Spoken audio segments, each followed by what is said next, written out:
फेंकाई road पर कौआ लेके के खोदा खोदा खाई सिलवा दे दिलवा निकाल के फेंकाई रोड पर कौआ लेके के खोदा खोदा खाई। आप सुन रहे हैं एजी एंटरटेनमेंट की धमाकेदार प्रस्तुति।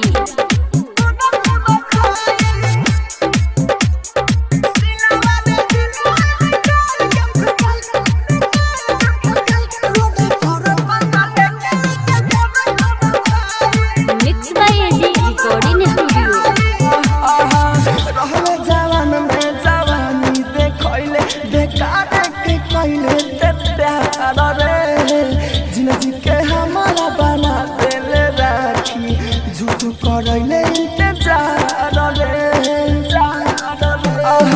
रहले जवान में जवानी देखैले बेकार के कइले ते प्यार रे जिंदगी के हमारा बना देले राखी झूठ करैले इंतजार रे संग कइले ते बेवफाई सच बारे रे हर जाई सच बारे रे हर जाई सिलवा दे दिलवा निकाल के फेंकाई रोड पर कौआ लेके के खोदा खोदा खाई सिलवा दे दिलवा निकाल के फेंकाई रोड पर कौआ लेके के खोदा खोदा खाई।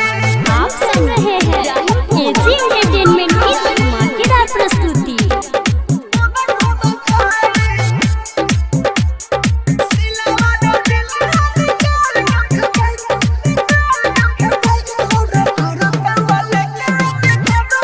Mix by AG recording studio.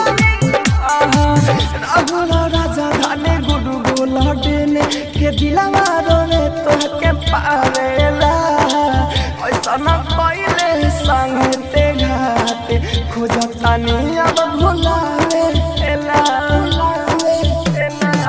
Rahul राजा धाने गुडू गोला देने के दिलवा रोवे तो के पावेला ऐसा न कइले संग ते घाटे खोजतानी अब भुलावेला अब केहू के नया पनाई बनला दुनिया मोह पाराई बनला दुनिया मोह पाराई सिलवा दे दिलवा निकाल के फेंकाई रोड